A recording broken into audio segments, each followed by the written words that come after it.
လက်အောက်ချီပြီးနောက်ကညီညီလေးဆိုသံပြိတ္တာအနန္တငါကိုရှိခိုးပါ၏ဖျား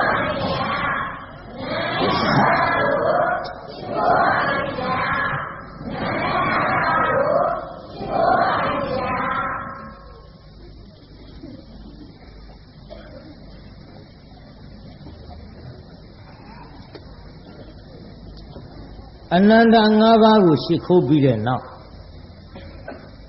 ဒီကနေ့ဘုန်းကြီးတို့1339ခုနှစ်တဇောင်မုံလစုံ9ရက်နေ့ည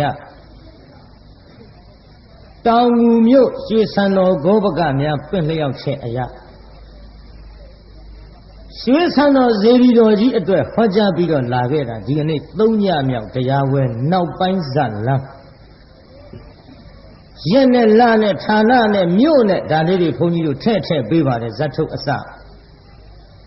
တော့ကြာကျုပ်တရားတွေကျုပ်နားထောင်လိုက်ဘယ်ဟောမှမသိဖြစ်နေလို့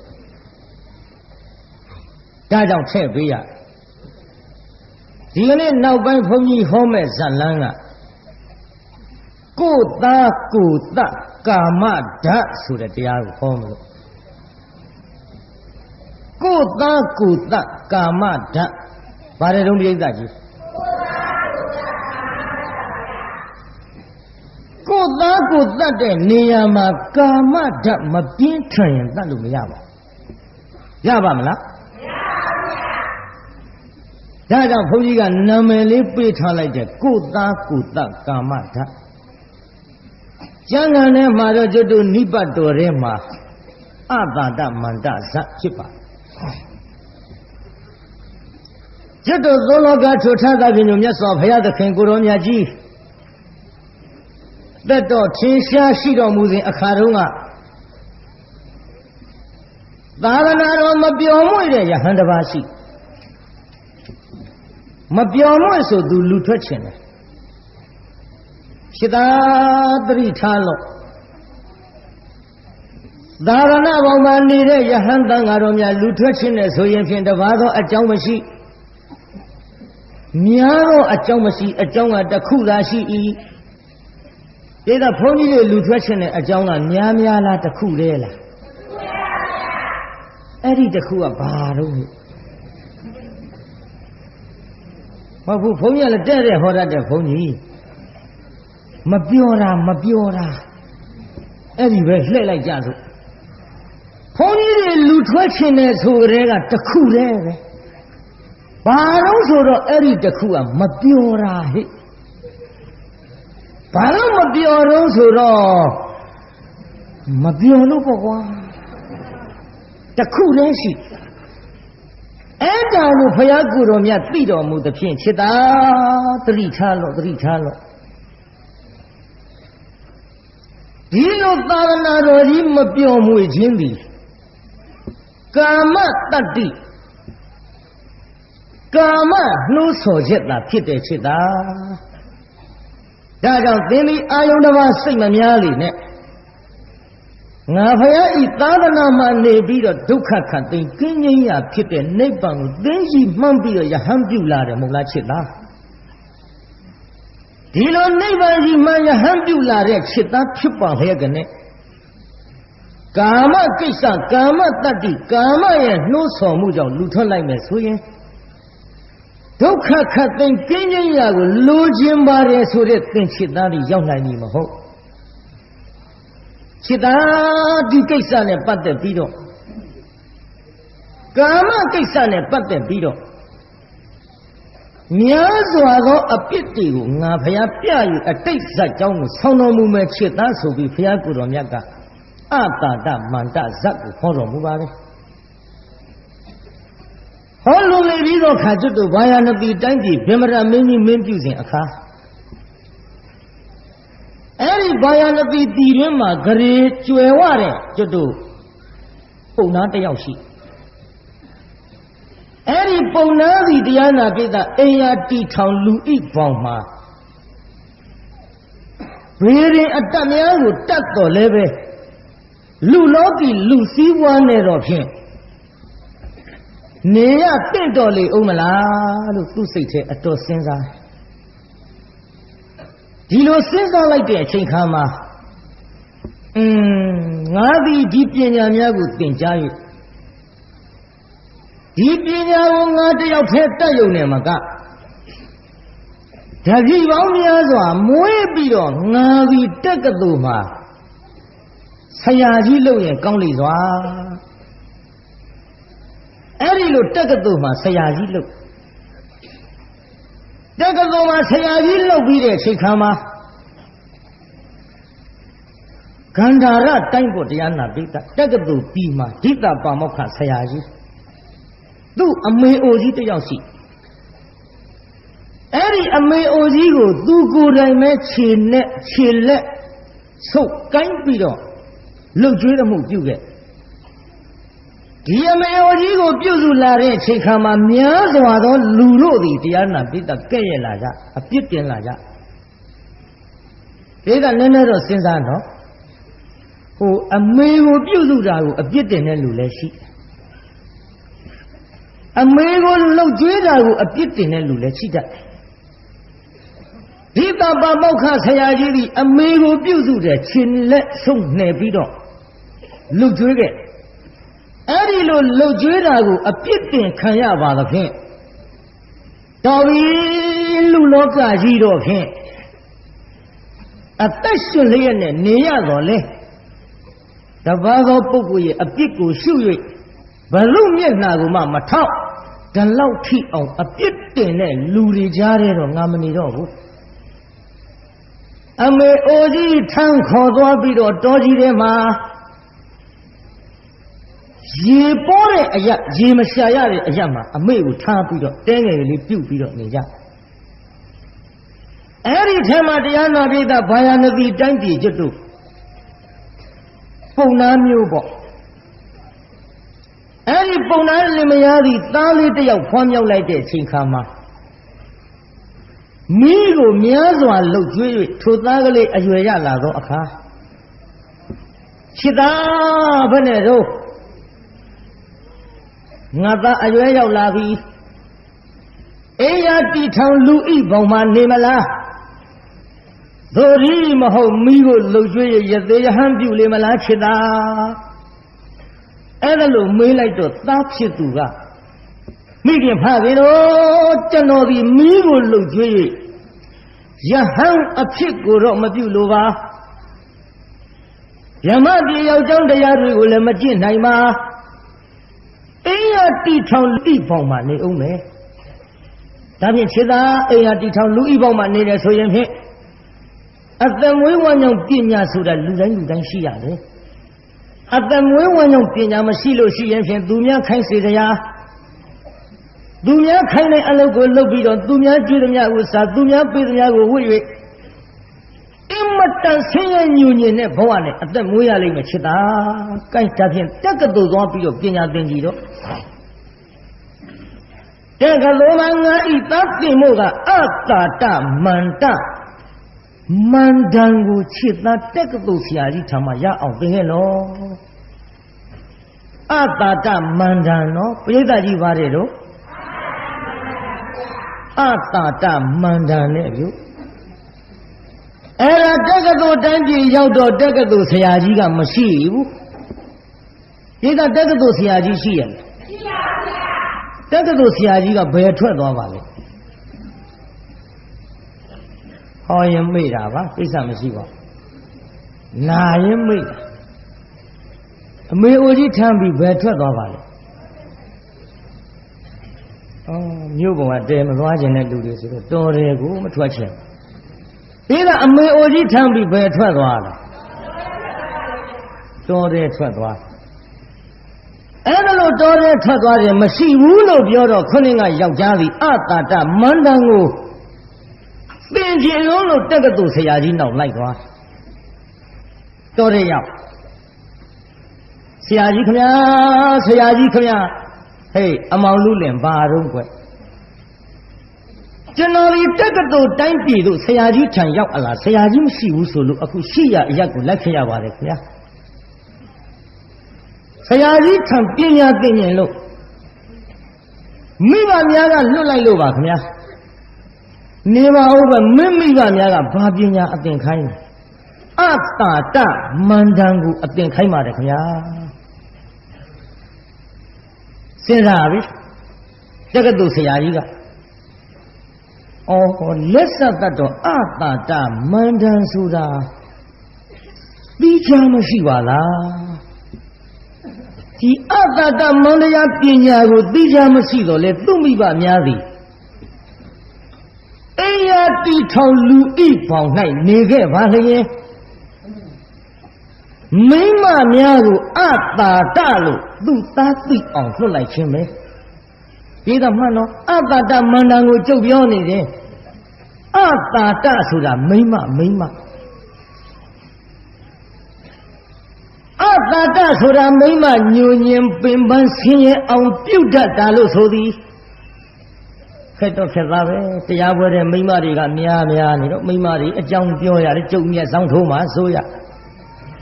မစိုးနဲ့တော့ယောက်ျားတွေမိန်းမကြောင့်ဒုက္ခဖြစ်တယ်လို့မိန်းမတွေလည်းယောက်ျားကြောင့်ဒုက္ခဖြစ်တာပဲတစ်လှည့်စီတွက်လိုက်တော့ဘယ်ရင်ဘဲကြီးပဲမှန်လားပိဋကကြီးပိဋကကြီးတချို့မိန်းမတွေယောက်ျားကြောင့်မျက်ရည်မကျဘူးလားတချို့မိန်းမတွေယောက်ျားကြောင့်မျက်ရည်ကျတယ်လို့တချို့ယောက်ျားတွေလည်းမိန်းမတွေကြောင့်မသေးဘူးလားဒါဖြင့်မိန်းမနဲ့ယောက်ျားဟာအတူတူနေလို့တော်ပါမလားမတော်ရင်အားနာတယ်သိတယ်ခင်ဗျားတို့မိန်းမနဲ့ယောက်ျားမတည့်ဘူးဆိုတာသိတယ်မတည့်မှန်းသိတယ်အတူတူနေရင်မတော်မှန်းသိအတူတူနေလို့ရှိရင်ယောက်ျားသည်မိန်းမကြောင့်မိန်းမသည်ယောက်ျားကြောင့်စားရမှုတွေဝေရမှုတွေပြောရမှုတွေနေရမှုတွေထိုင်ရမှုတွေဒီလိုဒုက္ခတွေဖြစ်လာသမျှအကြောင်းရှာလိုက်တော့လက်ဆက်တတ်တော့မိန်းမကယောက်ျားဆွဲလန်းလို့ယောက်ျားကမိန်းမဆွဲလန်းလို့လူတွေဒုက္ခဖြစ်နေတာသမှုရိယဒီသမှုရိယသည်ဘယ်သူကပေါက်ဖွာလာတယ်လဲမိန်းမသည်ယောက်ျားကြောင့်ယောက်ျားသည်မိန်းမကြောင့်ဟာလက်ဆက်တတ်တော့နိဗ္ဗာန်မရတာတို့ယောက်ျားဒီဘက်ကကြည့်လို့မိန်းမကြောင့်တို့မိန်းမတွေဘက်ကကြည့်လို့ယောက်ျားကြောင့်နိဗ္ဗာန်မရတာယောက်ျားနဲ့မိန်းမကြောင့်လို့သိရင်ဂိုင်းပိဋကကြီးအတူတူနေဖို့တော်ရဲ့လားမတော်ရင်ခက်တယ်ရှေ့ဆက်ပြောဖို့ကအတော်ခက်တယ်ပိဋကကြီးဒါကြောင့်ဒီကိစ္စတွေကိုဓိပ္ပပါမောက္ခဆရာကြီးနားလည်လာပြီပိဋကငါသားရဲ့အိယာတီထောင်လူဤပေါင်းမှာမိန်းမယူအောင်မယ်ဆိုရင်တော့မိန်းမနဲ့အတူနေရင်ဒီလိုဒုက္ခဖြစ်တတ်တဲ့ကွယ်လို့သိစေခြင်းလုံးလို့မိန်းမရဲ့မပြေပြောက်တဲ့အာသာမိန်းမသည်မိမိစိတ်ဆန္ဒတစ်မျိုးဖြစ်လာတဲ့ဘယ်ကိစ္စမျိုးမဆိုသားသောသမီးသောအဖေသောအမေသောလင်သောတတ်တတ်တဲ့ကိစ္စသူနားလည်အောင်လို့မိဘများငါထံလွတ်လိုက်တာပဲလို့ဓိတပါမောက္ခဆရာကြီးဒီတိုင်းသိတာအဲ့ဒီလိုသိလာတော့ကောင်းပြီအမောင်မင်းကငါအတ္တတမန္တန်ကိုသင်ပေးမယ်အတ္တတမန္တန်ကိုငါထံမှလိုချင်လို့ရှိရင်ငါခိုင်းစေသမျှအမှုတော့မင်းပြုရလိမ့်မယ်ဟုတ်ကဲ့ကောင်းပါပြီခင်ဗျာကျွန်တော်ပြုပါမယ်ခင်ဗျာမင်းပြုမယ်ဆိုရင်ငါအမေကြီးကအသက်120ရှိပြီကွဟုတ်ကဲ့ခင်ဗျာမျက်စိမမြင်ဘူးနော်ဟုတ်ကဲ့အဲ့ဒီမျက်စိမမြင်တဲ့ငါအမေအိုကြီးကိုငါကိုစားသားသမီးကဲ့သို့ဒီအမေအိုကြီးကိုမင်းကလည်းမိခင်အရာမှာထားလို့နေ့စဉ်ပြုစုနိုင်မလားဟဲ့ဒီတိုင်းမေးခဲ့ဒီလိုနဲ့တရားနာပရိသတ်ကြီးပြုစုနိုင်ပါတယ်ခင်ဗျာပြုစုနိုင်မယ်ဆိုလို့ရှိရင်ငါအမေကြီးကိုလေလက်ဖြားလေးတွေဆုပ်ကိုင်းပြီးတော့ခြေဖြားလေးတွေဆုပ်ကိုင်းပြီးတော့အစစအရာရာအမောင်ပြုစုပါလို့ဒီတိုင်းခိုင်းတော့သွားပြုစုဟဲ့ငါကိုင်းတာဘယ်သူတို့ကျွန်တော်ပါအမေကြီးငါသားကြီးဓိတပါမောက္ခမဟုတ်ဘူးလားမဟုတ်ပါဘူးခင်ဗျာဓိတပါမောက္ခဆရာကြီးရဲ့ထံမှာကျွန်တော်လာပြီးတော့ပညာသင်တဲ့တပည့်လေးပါခင်ဗျာ ငါသားရဲ့တပည့်ဟုတ်ကဲ့လားဟုတ်ပါတယ်ခင်ဗျာအေးကောင်းပြီကွငါ့ကိုသားအရာမှနေပြီးတော့ပြုစုတာဝန်တာတယ်မောင်ရဲ့သိတ်ဝန်တာတယ်ကွ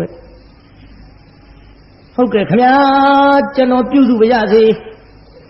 ကျွန်တော်နေ့စဉ်ကဒီလိုပြုစုပြီးတော့ဆရာကြီးထမ်းမှပညာများကိုရအောင်သင်ယူပါရစေကောင်းပါပြီကွကျေးဇူးတင်ပါတယ်ဒီလိုကျေးဇူးတင်ပါတယ်နဲ့ပြုစုလာရင်းကနေပြီးတော့အမောင်မင်းကငါအမေကဘာပြောတော့ဘာမှမပြောပါဘူးဆရာကြီးကျေးဇူးတင်တယ်လို့ပဲပြောပါတယ်အေးမင်းကပြောမယ်နော်မိခင်ရဲ့လက်ဖြားလေးတွေကိုဆုပ်မိခင်ရဲ့အသားလေးတွေကိုပုတ်တိုက်ကင်တွယ်ပြီးတော့အမေကြီးကအရင်တုန်းကငယ်တုန်းကဆိုရင်ဘလောက်လှလိုက်လေမတော့အခုအသက်ကြီးတာတောင်းမှအသားအရေကနုနယ်သေးတယ်လှတယ်အမေကြီးလက်ဖြားလေးတွေကိုကန်ရတာကကွာကိုင်းငါခိုင်းတဲ့တိုင်သွားလွတ်လိုက်ရောပြိတ္တိုက်ကြီးအတတမန္တန်ကိုသင်ပေးနေတာတော့ဘာလို့မျက်စိလဲမနေနဲ့အတတဆိုတာမိမကိုပြောတာလို့သိစေချင်လို့အဲ့ဒီတင်တပည့်လို့သူကအဖွားကြီးနာသွားမေကြီးဟဲ့ဘာတော့မောင်ရင်လေး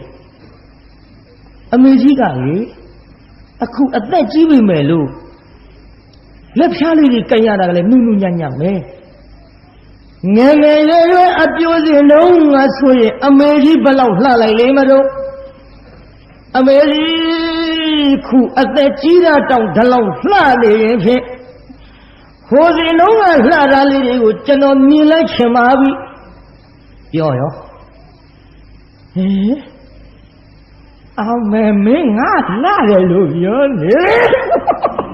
အဖွားကြီးဖောက်တော့မှာပဲသားရဲ့ဟုတ်ကဲ့လားကွယ်တကယ်လားလှကြလားကွယ်လှပါတယ်အမေကြီးကသွားပဲနဲ့ချောင်းရှိသေးတော့ကွယ်စုပေါင်းမှ2ချောင်းရှိပါတော့လေသွားတာစုပေါင်းမှ2ချောင်းရှိသွားမရှိပေမဲ့လို့လှနေသေးတယ်အမေကြီးရဲ့ခန္ဓာကိုယ်ကိုကြည့်လိုက်တော့ကျွန်တော်မျက်စိထဲမှာကြည့်လို့ကိုအားမရပါဘူးအမေကြီးရဲ့တကယ်လှတာပါခင်ဗျလက်ဖြားလေးတွေဆုပ်ကိုင်းပြီးတော့လှတာတွေချိန်မွန်းတော့အဖွားကြီးကပြောတယ်မောင်ရင်လေးခင်ဗျာငါလှတယ်နော်ဟုတ်ကဲ့လှပါတယ်အမေကြီးမင်းကွယ်ငါအပေါ်များမင်းစိတ်ကဘယ်လိုထားတော့ဘယ်လိုထားရမလဲအမေကြီးကျုပ်နောက်မှပြောမရသေးတော့မလဲကွယ်နောက်မှတွေဘာတွေလုံးမနေပါနဲ့အခုပြောစမ်းမှငါကြားကျင်လာပါပြီအဖွားကြီးကမဆိုင်ကျင်ဘူးပြိဿမဆိုင်ကျင်မယ်လို့ဟိုကဆရာကြီးခိုင်းတဲ့အတိုင်းသာလုံနေရလဲကိုပြိဿဆရာကြီးထံသွားဆရာကြီးဟေးနေမင်းကြီးတုတ်ကြနေပါတော့ဟိုဆရာကြီးခိုင်းတဲ့အတိုင်းကျွန်တော်အမေကြီးကိုပြောပါတယ်အမေကြီးပြောတော့အမေကြီးကမင်းငါအပေါ်ဘယ်လိုစိတ်ထားတော့နဲ့ဆရာကြီးကျွန်တော်လေ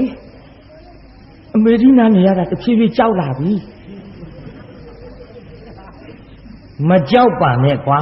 မင်းအတတမန္တန်ကိုငါသင်ပေးနေတာလေဟင်းဆရာကြီးကအတတမန္တန်သင်ပေးတယ်လဲပြောရဲ့ဘာပညာမှလည်းသင်မပေးဘဲနဲ့အမေကြီးနာကပ်ပြီးဟိုဟာပြောခိုင်းဒီဟာပြောခိုင်းကြုတ်ကြောက်တယ်ဗျာဟေးဒီမှာမကြောက်နဲ့ဒီမဲ့သိသိချာချာသွားပြောဒီတခါမင်းငါအပေါ်ဘယ်လိုစိတ်ထားတော့မောင်ရင်လေးငါသိချင်လှပါပြီဆိုရင်အမေကြီးကတော့ကျွန်တော်အပေါ်ဘယ်လိုစိတ်ထားတော့လို့ပြန်မေးစမ်းကွာမေးပြီးတော့သူပြောသမျှတွေကိုငါ့ကိုပြန်ပြောရောက်သွားပြီအဖွားကြီးလားမောင်ရင်လေးခင်ဗျာမင်းငါအပေါ်ဘယ်လိုစိတ်ထားတော့မေကြီးကျွန်တော်စိတ်ထားတာနောက်မှပြောပါရစေအမေကြီးကတော့ကျွန်တော်အပေါ်ဘယ်လိုစိတ်ထားတော့ ကွယ်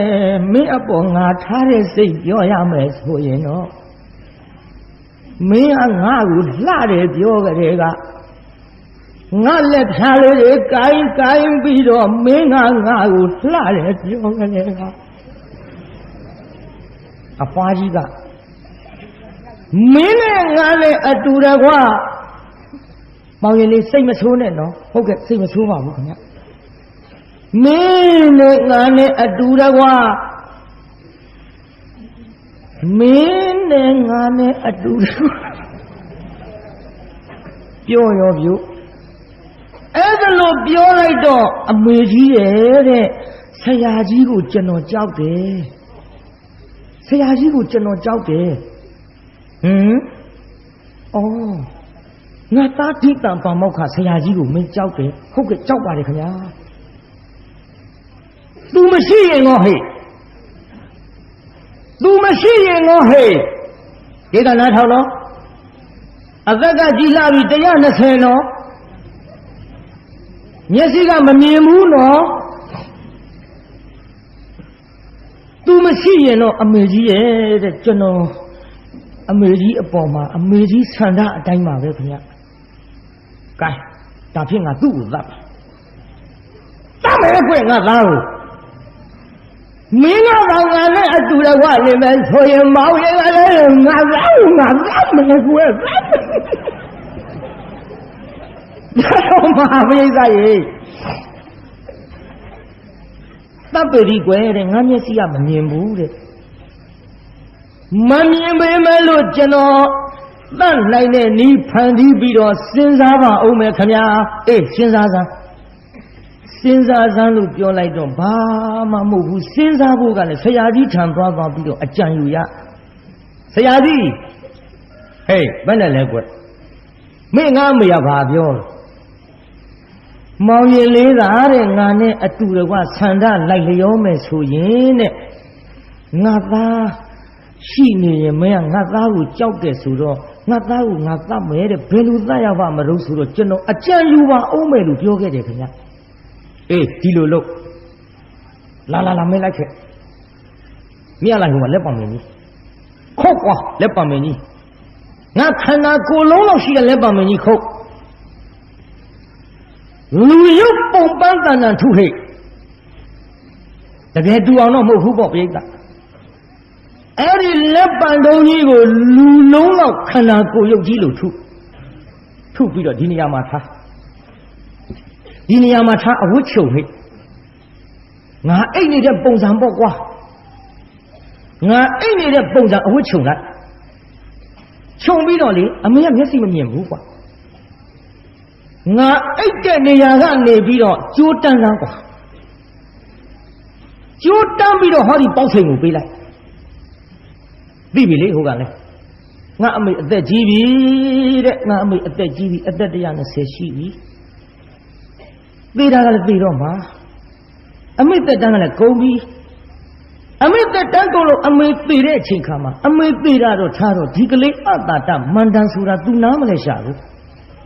အတာတဆိုတာမိမပဲကွာလို့ငါတဲ့တယ်ကြီးမပြောဘဲနဲ့လက်တွေ့ပြကဲကြိုးတန်းကွာရော့ဒီပေါက်ချိန်သွားပေးအမေကြီးဟောဒီကြိုးကိုစမ်းပြီးတော့သွားပါခင်ဗျာဟောဒီပေါက်ချိန်ကိုကျွန်တော်လေးအဆုံးမှာချထားပါမယ်ခင်ဗျာဒီပေါက်ချိန်ကိုကင်ပြီးတော့လေအမေကြီးမှာပေါက်ချိန်နဲ့သာစမ်းပြီးတော့တအားပေါက်ချလိုက်ရင်ခင်ဗျာသားသေအဲ့ဒီချိန်ကြမှာခင်ဗျားနဲ့ကျုပ်ခင်ဗျားဆန္ဒအတိုင်းအတူတူနေပါမယ်ခင်ဗျားလို့ပြောလိုက်ပါရောပြိဿကဲကျိုးကလည်းတန်းထားပြီပေါက်ချိန်ကြီးကလည်းတိုင်းပုံပန်းတန်တန်လှုပ်ထားတဲ့လက်ပံတုံးကြီးအဝတ်ခြုံထားတဲ့နေရာမှာချထားပြီသွားပြီမိမကြီးတမ်းမယ်ကွယ်ငါသတ်မယ်ဆရာဆိုတော့လည်းမင်းကကြောက်ရှာတာပေါ့ကြိုးတန်းကလည်းမဆုံးသေးဘူးတမ်းမယ်ငါသားကိုတော့မှငါနဲ့အတူတကွနေမယ်ဆိုလို့သေပါကြီးလှပြီငါသားသိမှသူကငါဆန္ဒလိုက်လျောမယ်ဆိုလို့ တတ်မယ်နဲ့ကျိုးတန်းလေးကိုင်းပြီးရှောက်သွားလိုက်တာကျိုးတန်းအဆုံးမှာပေါက်ချိန်ရိုးကြီးနာရောက်ပေါက်ချိန်ကိုင်းသားလို့သူကကြည့်ရှာတယ်ဓိတာပါမောက္ခဆရာကြီးကအော်အမေကာမကိစ္စကြီးကြီးသောမဟုတ်ငယ်သောမဟုတ်ပါလားတတဝါမှန်သမျှဒီကာမကြောင့်ဒုက္ခဖြစ်နေကြတယ်ငါအမေဒီအိယာတွေကမထဘယ်ခရီးဘယ်လမ်းမှမသွားဘဲနဲ့ယခုတော့ကာမဆန္ဒကာမစိတ်ကြောင့်သူ့ခန္ဓာကိုယ်ကိုကိုင်းတွဲပြီးတော့ရုပ်ရည်အမတန်လှတယ်နုနယ်တယ်အသက်တရားကျော်တာတောင်မှဒီလောက်လှနေသေးရင်ဖြင့်ငယ်ရွယ်တုန်းကခမည်းဘလောက်လှလိုက်လိမ့်မထုံးလို့ချင်းမနဲ့စကားတွေသူအရသာယူပြီးတော့ငါသားကိုတိုက်ရင်ငါနဲ့အတူတူနေမယ်ဆိုတဲ့စိတ်ပြင်းထန်ပြီးအခုကြည်စားသွားလိုက်တာအမေကျုပ်တနာလေချင်းအမေကိုကျုပ်တနာလေချင်းအမေကတော့ဒီဘဝဒီကနေ့ဒီရက်ဒီအချိန်မှာသိရမယ်အချိန်အခါမို့ဟိုတစ်ဘက်ကလေးမိမတွေရဲ့အကြောင်းသိပါစေတော့အတ္တမတ္တဆိုတာမိမဘာပဲလို့သိစေခြင်းလို့အော်ကြည်စမ်းသွားလိုက်တာတုံခိုက်နဲ့ရောက်ပြီးနဲ့တာကြီးဓိတာပါမောက္ခကကြည်နေတော့ပေါက်စိန်ရိုးကြီးလှမ်းဆန်းပရိသတ်ကြီးခါတိုင်းများလေတာလုတ်သူဓိတာပါမောက္ခကရေတိုက်လိုက်လို့ရေပလားရေကလေးအပြည့်ပါတာတောင်လေဟောဒီတိုင်ဖြစ်ရေအပြည့်တောင်မနိုင်ရင်ဘူးကာမတတ္တိကာမစိတ်ဘာပြောကောင်းမလဲပေါက်ခင်ရိုးကင်ပြီးတအားမြောက်တာအမလီ16နှစ်အရွယ်လေးလိုပဲဇွဲနော်ဒါကြောင့်ကျုပ်ဟောခဲ့လှပြီးအသက်ကြီးပြီဒီကျွတ်တို့ဒီအသက်ကသာကြီးတကူဗျာလို့ပေါက်ခင်ကြီးကိုသူမလိုက်တာအသာကလေးနဲ့မြောက်သွားပါလားကာတတ်တော့မယ်ငါအသက်ကလည်းကြီးပါပြီ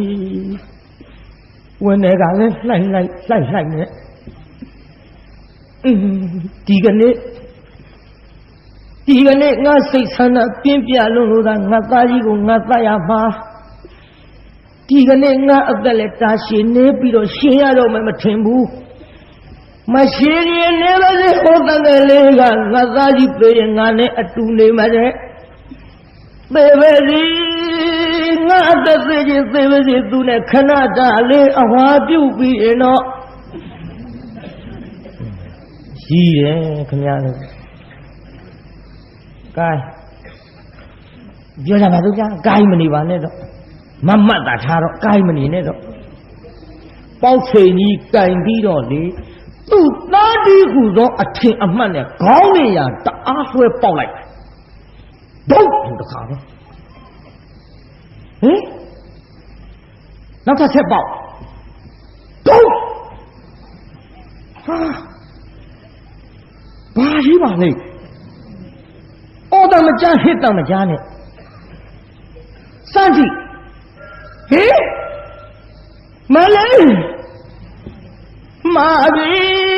မာပါဘောရသာကြီးတစ်တုံးကြီးဖြစ်နေပြီ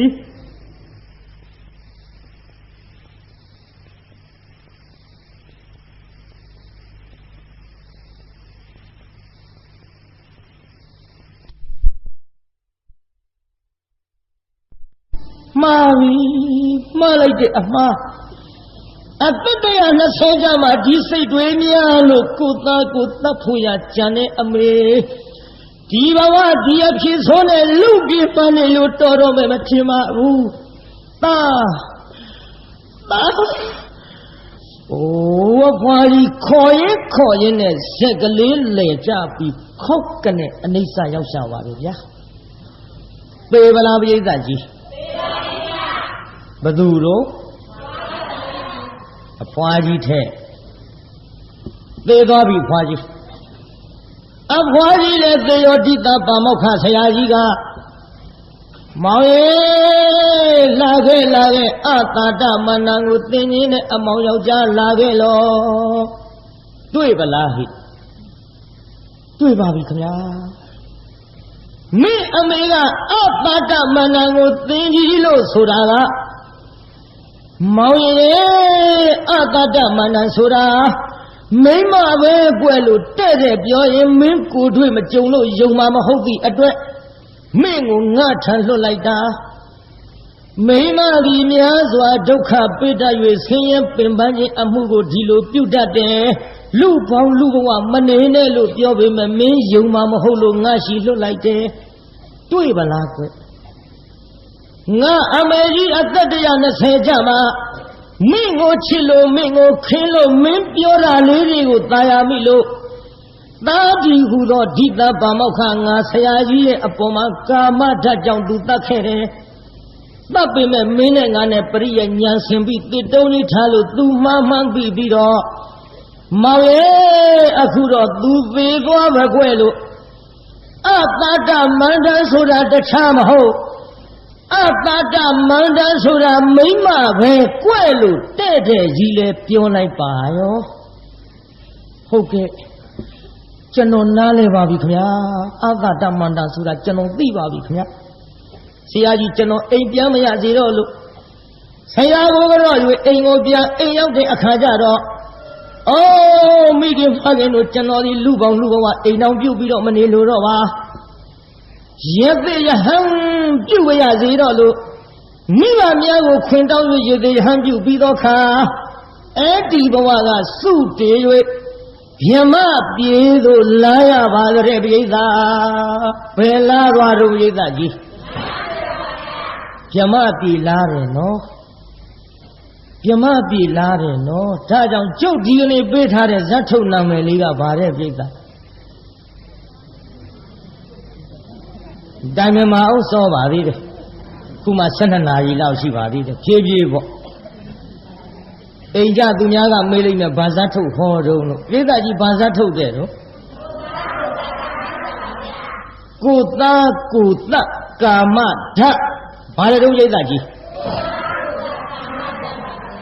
ပေးတဲ့နာမည်နဲ့ကိုကြိုက်သွားပါလားပေးတဲ့နာမည်နဲ့လည်းကြိုက်သွားပါပြီအဲ့ဒီဇတ်တော်ကိုဘုရားကိုယ်တော်မြတ်ဟောနေတဲ့အခိုက်ခုနှစ်ကသာသနာတော်မပြောလို့ညီးငွေတဲ့ယဟန်သစ္စာဆိုင်ရှာတယ်။အော်လက်စာသတ်တော်ဟိုအဖွားကြီးသည်ဒီသဗ္ဗမောက္ခဆရာကြီးရဲ့အမေဖြစ်တဲ့အဖွားကြီးသည်ပညာလာသင်တဲ့လူမျိုးရွယ်ယောက်ျားကလေးကိုနှစ်သက်ဆွဲလန်းနေတဲ့ဆိုတဲ့သမှုရိယဆိုတဲ့အကြောင်းခံတဲ့သစ္စာကြောင့်သူသည်ပြင်းပြင်းထန်ထန်နဲ့သားကိုသိအောင်သတ်မလို့ပေါက်ဆင်ကြီးနဲ့အခုတ်သားမှန်မဟုတ်တော့သားမဟုတ်မှန်သိတော့မှသူဖြစ်သွားရရှာတဲ့ဒုက္ခသစ္စာသည်သူ့ထံမှာလာတဲ့တငယ်လေးကိုဆွဲလန်းတဲ့သမှုရိယကြောင့်သူသည်ပြင်းစွာသောဒုက္ခဖြစ်သွားရတာပါလားဒီသမှုရိယနဲ့ဒီဒုက္ခတွေကိုပယ်နိုင်ကြောင်းတရားကမက္ခသစ္စာသာဖြစ်သည်သမ္မာဒိဋ္ဌိသသမ္မာသမာဓိအဆုံးမက္ခရှိသွဲဖြင့်မက္ခသစ္စာဖြင့်သေအောင်တတ်မှထိုဒုက္ခနဲ့သမှုရိယလောကီသစ္စာတွေပြတ်လို့နိဗ္ဗာန်လို့ခေါ်တဲ့និရောဓသစ္စာဆိုင်မှာပါကလားလို့ဉာဏ်ကလေးသွားတယ်ကိုပိဋကတိုင်းပိဋကနည်းနည်းလေးတော့အာယုဆိုင်လိုက်ကြကျုပ်ဉာဏ်စဉ်ကလေးခတ်တုတ်တုတ်တက်ပြီးပိဋကကြီးပြင်းသလားပြောတော့တာမပြင်းဘူးပြောတာမနေ့ကဇတ်ထုတ်တထုခေါ်လိုက်တယ်နောက်ရက်ကျုပ်ကစုံစမ်းရက်ဘုန်းကြီးကခါတိုင်းလို့မငိုဘူးငိုတာလွယ်ပါတယ်မျက်ရည်ကျအောင်လုပ်တာလွယ်ပါတယ်ကျုပ်အရင်တုန်းကတော့ငိုခဲ့သားပဲတရားပွဲတွေအဖွားကြီးတွေတရှုပ်ရှုပ်နဲ့မျက်ရည်သုံးအဲ့ဒါကျုပ်အဟုတ်ထင်ခဲ့ကျုပ်မှားခဲ့တာကျုပ်မှားခဲ့ဒီထဲကျုပ်ကကြောင်းပြန်ရောက်ကြွားသေးတာအမေလို့ကျုပ်တရားဟောတာအမေတို့ရွယ်မိန်းမကြီးတွေငိုတာဗျာလို့ဒီတော့အမေကကျုပ်ပြောတယ်မလုံနဲ့တဲ့နောက်ကိုတဲ့ငရဲကြီးတတ်တယ်တဲ့ပြီးရောတရားဟောဘုန်းကြီးကိုဦးကြောင်ကြောင်ဖြစ်သွားဒါကြောင့်တရားနာပိဋကအစကတော့ ကိုဟောတဲ့တရားကြောင့်လူတွေမြင်ရကြတယ်လွန်းတယ်ဆိုရင်အတော်ဟုတ်တယ်လို့ထင်ကြီးခဲ့အခုလည်းတဖြည်းဖြည်းတစားတစားနဲ့အေးစေခြင်းလို့တရားနာပူဇာစဟုဟောလူတွေမျက်ရည်ကျအောင်ရှောက်လုံနေရင်မင်းတိုင်းပြည်လက်မီးရှို့နေတာနဲ့အတူတူပဲတဖြည်းဖြည်းတော့ကျုပ်သိလားသိလာပေမဲ့လို့လဲဇာတိကတစ်ခါမပြောက်ဘူးမပြောက်ပေမဲ့လို့ဇတ်ထုတ်အစ်စ်ကလေးတွေခင်ဗျားတို့နာကြရအောင်တူတူတုတ်တုတ်နဲ့ရှင်းရှင်းလင်းလင်းနဲ့သိသွားအောင်ကဲပရိသတ်ကြီးနည်းနည်းအာယုံဆိုင်တော့ခုကိုတော်လေးသွားနေတဲ့ဉာဏ်စဉ်မောပေသည်နည်းနည်းဉာဏ်စဉ်လေးတော့တက်ပေးလိုက်ရအောင်ဘုရားကိုတော်များဟောကြားတော်မူတဲ့ဒေသနာအစင်းကိုနာကြားပြီးတော့သာသနာတော်မှာညီးငွေတဲ့ယဟန်ပြစ္ဆုတ်ပံမောတဲ့တဲ့ထိုင်၍တေဘူးမကသင်္ခါရတရားတွေကရှုလိုက်တာသဘာဝသစ္စာကိုအတိကလေးစိတ်မိလာတော့ကလျာဏပုထုဇဉ်တဲ့ဗျအကြောင်းနဲ့မြင်စုလသောတာပန်လက္ခဏာအစအဆုံးနဲ့အတိကလေးစိတ်ပြီးတော့ကမှ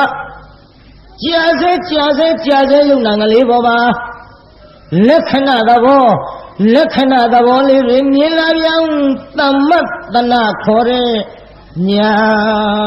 လက်ချိုးထားတာဟိကြည်ရင်အကြည့်မခံသဘာဝကဖြစ်ပြလည်းရင်မြောင်ယုံနာပြီးဥရိယဘယခေါ်တဲ့ညာဘယ်ကြောင့်လို့ဟိကြာတော့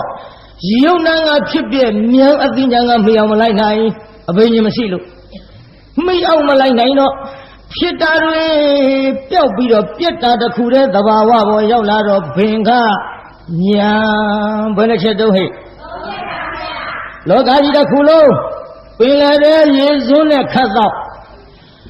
ဇွန်းနဲ့ရရင်ငန်းလာပြီးတော့ပင်လယ်ရေလုံးရှိတဲ့ရေတွေထွက်အတူငန်းတယ်လို့သိပြီးတခဲ့တော့ဗဟိတယုံနာတွေကိုကအစ္ဆဒယုံနာငါချေလို့ပင်လယ်ရေစွန်းတွေကငန်းတယ်လို့တဲ့ဗျ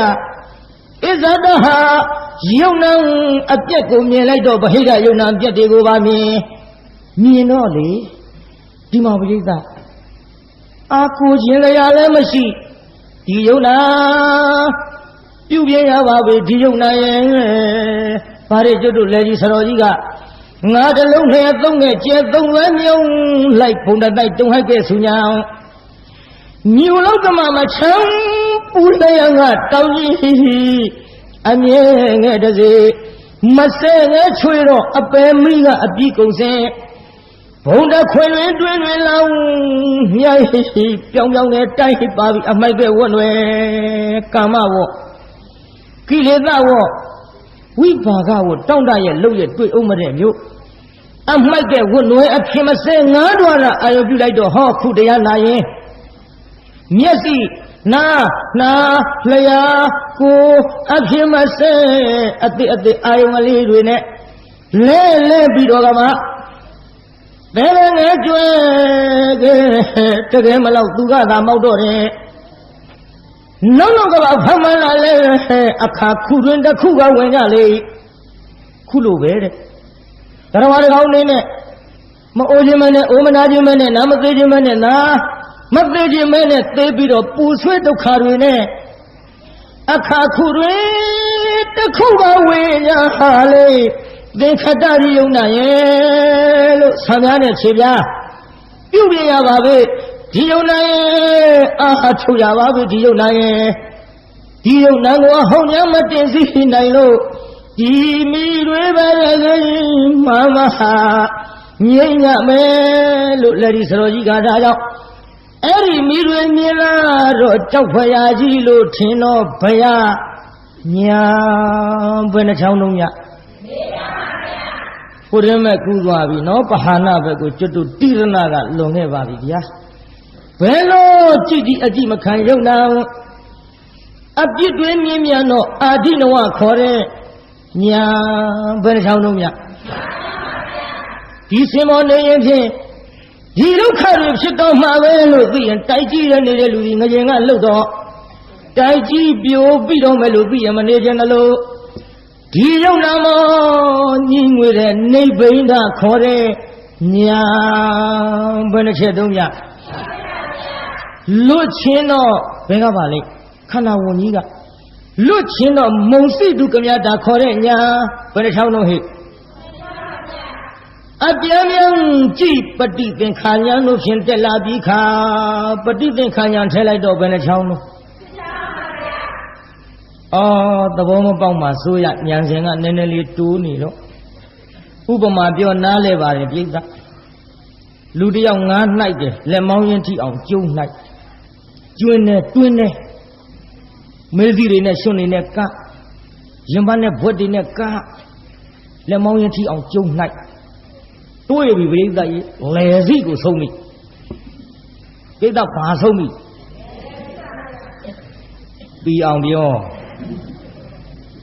ဒီစကားကမပြီးရင်ကြားချင်းကတ်လွန်းလို့လယ်စီ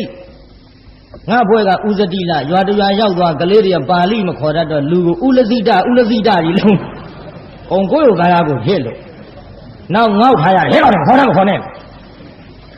ဒါကြောင့်လယ်စီနော်လယ်စီဆုံးပြီးတော့ဟောတရားနာပိသကြီးကိုယ်ကကွာအရာအုံနဲ့ကြီးငရအုံနဲ့ကြီးဆိုပြီးတအားဆွဲထုတ်အရှိကြီးပါဟာငွေဟာငရမှလို့ဆွဲထုတ်တာမွေကြီးဖြစ်ခရိသကြီးကိုမွေကဲ့ရင်သေတယ်ဆိုတာသိတတ်တဲ့လူသားကဒီမွေကြီးသူ့လက်ထဲကြာကြာထားခြင်းကလားလွတ်ခြင်းဘာကြောက်လို့လွတ်ခြင်းလဲ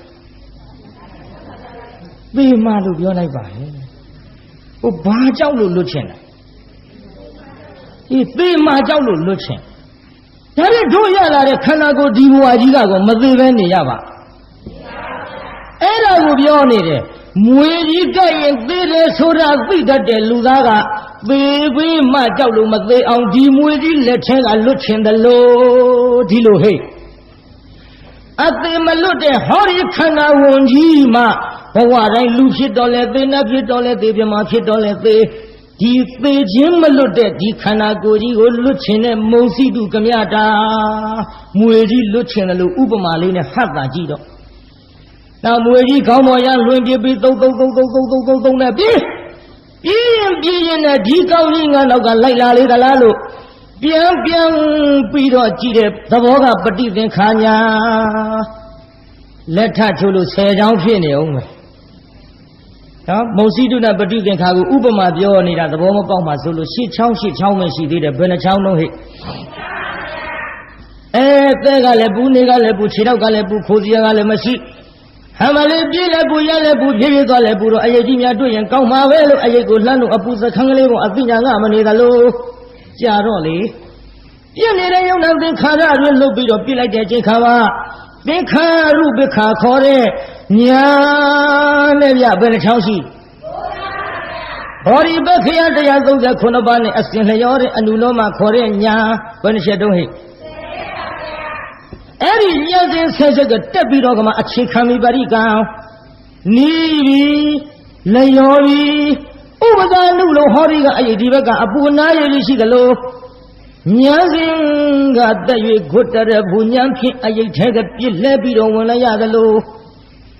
နေဘူးထဲမှာအရင်နာလေးရဲ့အတွင်းကိုဝင်လိုက်ရသလိုဒီမှာပရိသတ်ကြီးအင်ကြီးကလေးများလှပ်ပြီးတော့လေဟောဖူးကနဲ့မုတ်ရလာလိုက်ရသလိုဝိပဿနာဉာဏ်မှလွတ်တဲ့မုစ္ဆလတတ္တိဖြင့်ခွတ်တဲ့ဘူညာ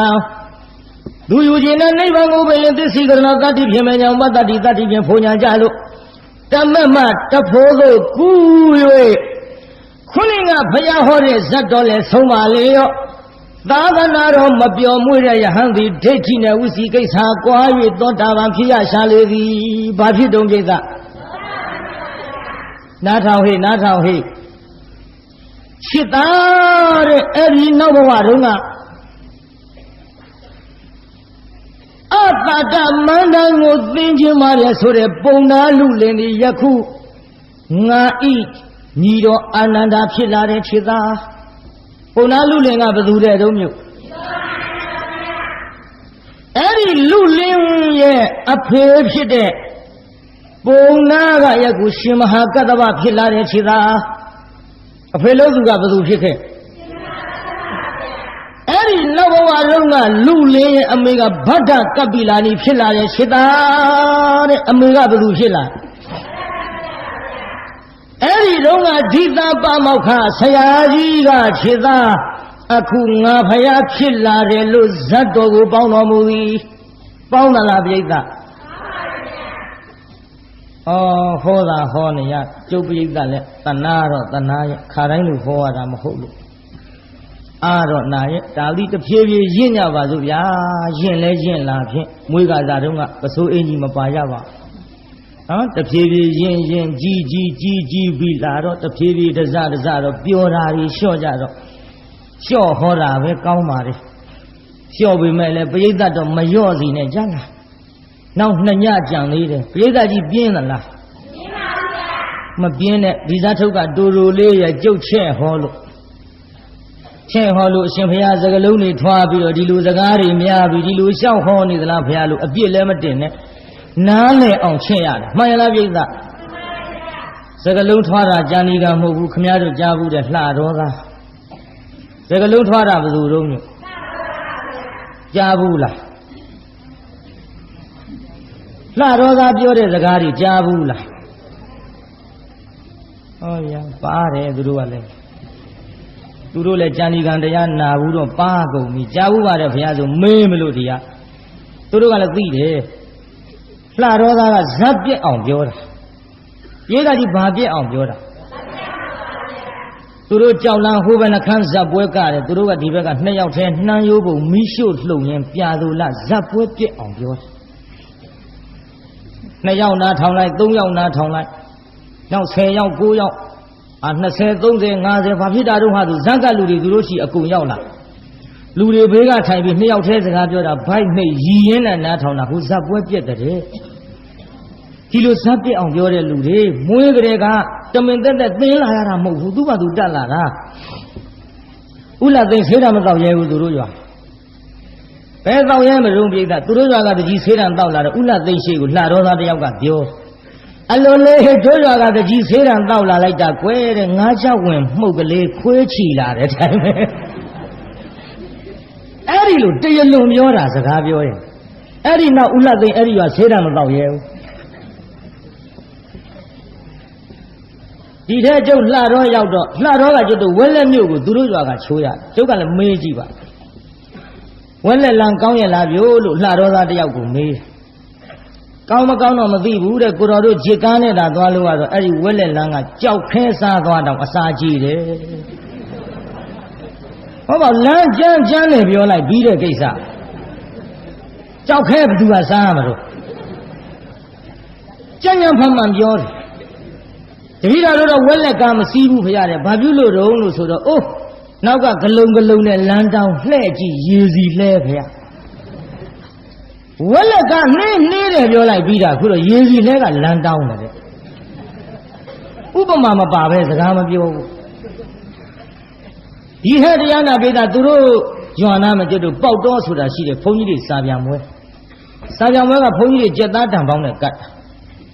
အဲ့ဒီသွားကြည့်ပြီးပြန်လာတော့ပြောတယ်လေပါတယ်စာပြန်ပွဲဆိုလို့သွားကြည့်ပါလက်ဆက်သက်တော့ဘုန်းကြီးအေးကိုကွာလို့ဆိုတောင်းတိတုတ်တယ်ပြောတယ်လူကျက်သားတံပေါင်းနဲ့ကတ်လို့ဘုန်းကြီးအေးဘုန်းကြီးတွေကလည်းစားရကွာတဲ့ဝေသာလီပြီးဘလူးကြတဲ့အတိုင်းပဲအယိုးကြီးကြအောင်စားလို့ပြောတာစကားပြောရင်ဥပမာမပါပဲမပြောဘူးကျုပ်ကမေးကြည့်တယ်ခင်ဗျားတို့လှတော်သားတွေကလို့ဥပမာမပါပဲစကားမပြောတတ်ဘူးလားလို့မေးတော့ဘာပြောတယ်ထင်တယ်အိုးတဲ့တပည့်တော်တို့ကဥပမာမပါပဲစကားပြောရရင်လှဲမီးတို့စီးရတဲ့အတိုင်းပဲဟောပါလာပြီတမင်တက်တဲ့အလိုထွက်လာစကားများခင်ဗျားတို့ဝက်လက်ကားလှတော်ကားစိတ်ကားပေါ်ရဲ့လားလို့ကျုပ်ကမေးကားပေါ်တာတော့မပြောနဲ့ကိုတော့တဲ့ပချီးခါတဲ့အတိုင်းပဲဧကတိပချီးခါတာမြင်ဘူးလားပြားကောင်တွေလေကောင်းငင်မှာဒီနဲ့ရှုပ်ပွေးနေတာပချီးခါတဲ့အတိုင်းပဲတဲ့ကားဘလောက်ဘောတဲ့တပည့်တော်တို့က RTP မှာစီးတယ်တဲ့ဘာဖြစ်လို့တုံးလို့ဆိုတော့ RTP မြန်တယ်ဆိုတာဟုတ်တကူဗျာတဲ့ ကိုနေ့ကတပည့်တော်မန္တလေး RTP စီးလိုက်သွားတယ်မြန်တယ်ဆိုတာဟုတ်တယ်တယ်မလို့ RTP ကစီးလိုက်ရတာမျိုးရိုင်းဖဲကြီးစံဖက်လိုက်ရတဲ့အတိုင်းပဲကြီးစံသူဘယ်တော့မှဖက်လိုက်ဘူးတဲ့အတိုင်းစကားပြောကတရလုံးပြောတယ်ပြိဿကြီးတယ်ဟောပြောရအောင်စက်မိလို့သူတို့ရွာနာမှာစိုင်တိုင်ကြီးဆိုတာရှိစိုင်တိုင်ကြီးကအလှဖိတ်တဲ့ဟဲ့တဲ့အဲ့ဒီအလှကကျွေးတာတော့ကြက်သားဟင်းပဲကွာတဲ့ကြက်သားဟင်းမေစီဟဲ့တဲ့မစားခင်ကြက်သားဟင်းထိုင်ရှိခိုးလိုက်ရဝေးမောင်ရတဲ့ဘာဖြစ်လို့တော့ဆိုတော့ကြက်ကကို့တဲ့အသက်ကြီးနေလို့တဲ့ဟောပါဒီကြက်ရင်းနဲ့ပြောလိုက်ပြီးပါတယ်ကျန်ရဖမှန်လို့ပြောတဲ့လူတွေ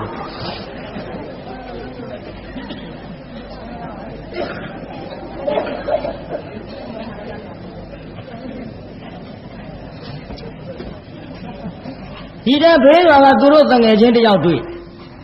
သူတငယ်ချင်းကမေးတယ်ဘယ်နဲ့တော့ဟဲ့တဲ့မင်းတို့ရှိစီဝါရေးတဲ့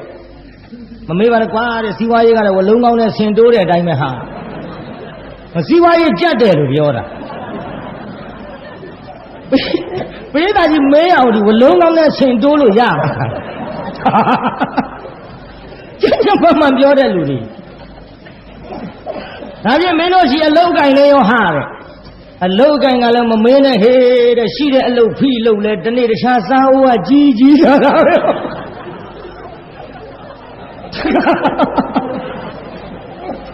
အကျဉ်းနဲ့ဖမှန်နဲ့ရှောက်ပြောတာပြောပါတယ်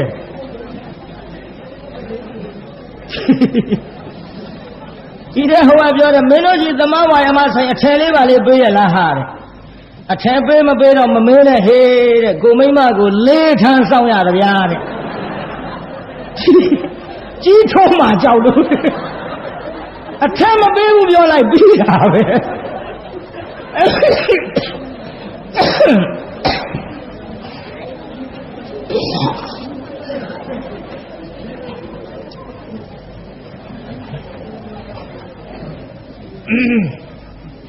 ဘာမောပါဗျာပြောရဒီပေါင်းလှတော်သားเจ้าကတညာလုံးပြောကုံမမဟုတ်လို့ဒါပြီးကျုပ်နှစ်ဖြင့်ကမှဆက်ပြောပါမယ်ရမ်းလားနှစ်ဖြင့်ကမှဆက်ပြောပါမယ်လှတော်သားအကြောင်းလို့ဟိုလှတော်သားเจ้าကလည်းခက်တော့ခက်ကြီးပြိဿပြောတဲ့လူကလည်းပြောတတ်မှရည်ရမပြောတတ်ဖဲနဲ့ပြောလဲအလကားပဲအရင်ကျုံတော့စိန်နာဝရဆိုတာခင်ဗျားတို့သိသားပဲသူလှတော်သားเจ้าနေရှောက်ပြောတာလူတွေကမရည်ဘူးသူကကျုပ်ပြောတယ်ဘုန်းကြီးပြောတော့ရည်တာရည်တော့ပြောတော့လူတွေကဘာဖြစ်နေတာတော့အာမမဖြစ်ဘူးလို့မင်းရီအောင်မပြောလို့မရှိတာရီအောင်ပြောတဲ့စကားလုံးပဲမဲ့လို့အပြောကပါမှအပြောကကြမှဒီခင်ဗျားတို့ဒီရီစရာတွေလျှောက်ပြောရင်ကျုပ်ကလည်းတညာလုံးမိုးလင်းတောင်ကုန်မဲ့ဘုန်းကြီးမဟုတ်ပါဘူးပြောတတ်ပါရဲ့ရီစရာတွေပိုက်သေးသူခါသူအလိုလိုထွက်လာတာပါပြိဿပြောတတ်ပေမဲ့လို့လေအခုဒီနေ့မောသွားပြီဗျာမောသွားဆက်ပြောနေရင်နောက်ရဲ့ကျမ်းမာရေးကရှိသေးတယ်အခုတော့ချွေးလေးတစုစုနဲ့မောပြီဒီခေါ်လို့တော့ကောင်းပါရဲ့တိုင်းတရားနာပိဋကဇတ်တော်ကိုပေါင်းပြီးပြီနော်ကျုပ်ပြန်မေးမယ်ပြုပါတယ်ပိဋကကြီးဟိုနောက်ဘဝတုန်းကပုံနာလူလင်လေးကဘာလာဖြစ်တုံကျွတ်တို့ဖရားလက်ထက်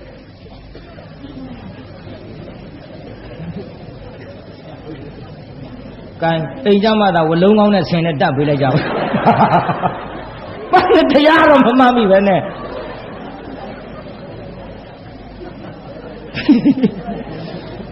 ဘာလဲပိဋကကြီးနောက်ဘဝတုန်းကလူလင်ကကျွတ်တို့ဖရားလက်ထက်ဘာလာဖြစ်တုံညီတော်အာနန္ဒာဟိုအမေလို့သူကဘယ်သူလာဖြစ်တုံဗဒကပိတာပြီးပြီဗဒကပိလာနီ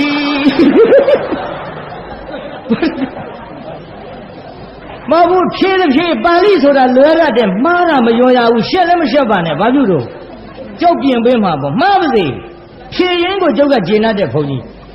ဗဒကပိလာနီဘာတဲ့တော့မျိုးအိမ်ကြရင်တော့အကုန်လုံးဗဒတ်တွေပါတွေကိုကဖြစ်ဗဒကပိလာနီနော်ဟိုအဖေလို့သူကဘယ်သူတော့ရှင်မဟာကတ္တဗရေးသားကြီးအဖေလို့သူကဘယ်သူတော့ရှင်မဟာကတ္တဗဟိုကျွတ်တို့ဓိပပါမောက္ခဆရာကြီးကဘယ်သူဖြစ်လာတော့